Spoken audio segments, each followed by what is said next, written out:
مرحبا بكل متابعين قناة طبخاتنا. إن شاء الله الكل بخير وسلامة. وطبخة اليوم راح تكون دجاجة مشوية بالفرن وبتتبيلة ولا أروع. راح أتبلها بتمر الهند. تابعوا الفيديو.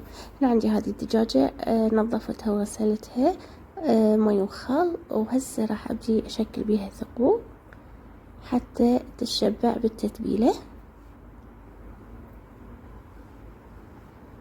فتحتها من الظهر بهذا الشكل، كملت أو راح أبدي أجهز التتبيلة. أضيف نص كوب زيت عادي، وأضيف عصير ليمون تقريبا ربع كوب، ملعقتين من اللبن الزبادي يعطي طراوة للحم ويخليه يستوي بسرعة.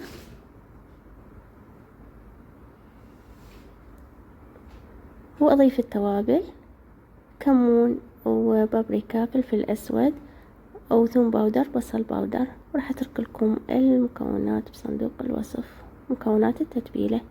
وهسه راح أضيف المكون المهم واللي يخلي طعم الدجاجة ولا أروع، اللي هو تمر هند.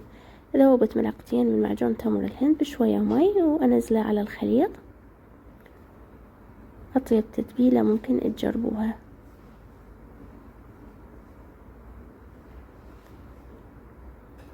أو صارت جاهزة. هسه راح أبدي أنقع الدجاجة.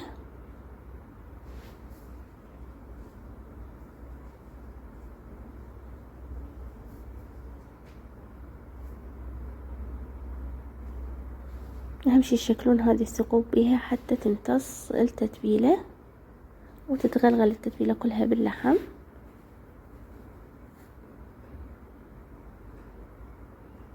أوزعها بشكل جيد وأتركها تتبل الثاني يوم. أقلبها بهالشكل. هسه تقريبا عندي الساعة 9 بالليل، أو أتركها الباكر. أغلفها بنايلون وعلى الثلاجة.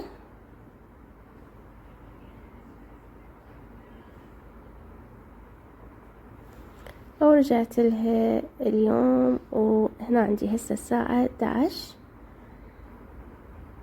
الصبح. لاحظوا شلون تبلت وشبعت بالتتبيلة. هسه عندي هذه الشبكة اللي راح أخلي بيها الدجاجة وأشويها، أكبسها. طبعا ما عندي فحم ولا راح استخدم الفرن الكهربائي، راح استخدم فرن الغاز، فرن الطباخ.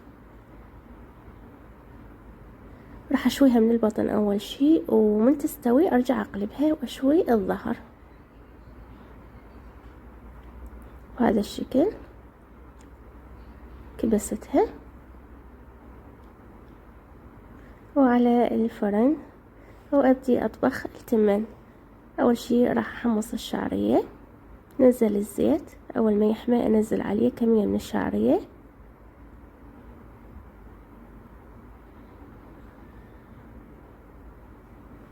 تحميصة زينة.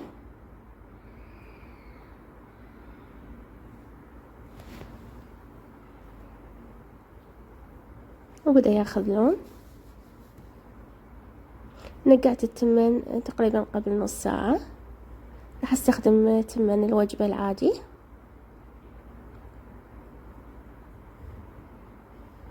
وأنزله بالجدر.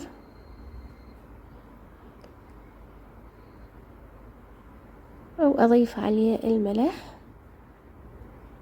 راح استخدم تتبيلة بسيطة للتمن وتعطي طعم كلش طيب ونكهة. ضفت ملعقة ملح أو نص ملعقة من الدارسين أو القرفة، وربع ملعقة من الهيل المطحون، وكركم حتى يكون عندي تمن أصفر.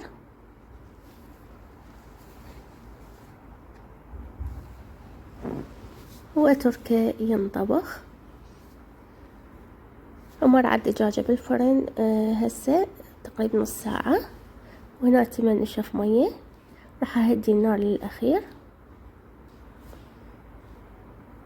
وخليه يتهدر. وهنا عندي الدجاجة بعد أن مرت ساعة كاملة استوت.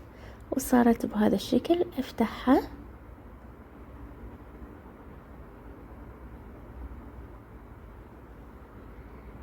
أو أرجع للتمين استوى وأطفي النار وأصبه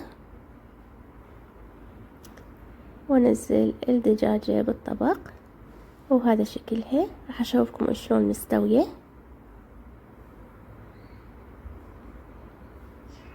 أنصحكم تجربون هذه الطريقة أو هذا النوع من التتبيلة، كلش طيبة، كأنما جايبيها من المطعم.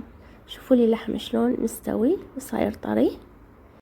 أتمنى عجبتكم الطبخة اليوم وتطبقوها بألف صحة وهنا، ولا تنسوني من اللايك والاشتراك بالقناة وتفعيل الجرس. أكون ممنونة منكم وسهامكم العافية.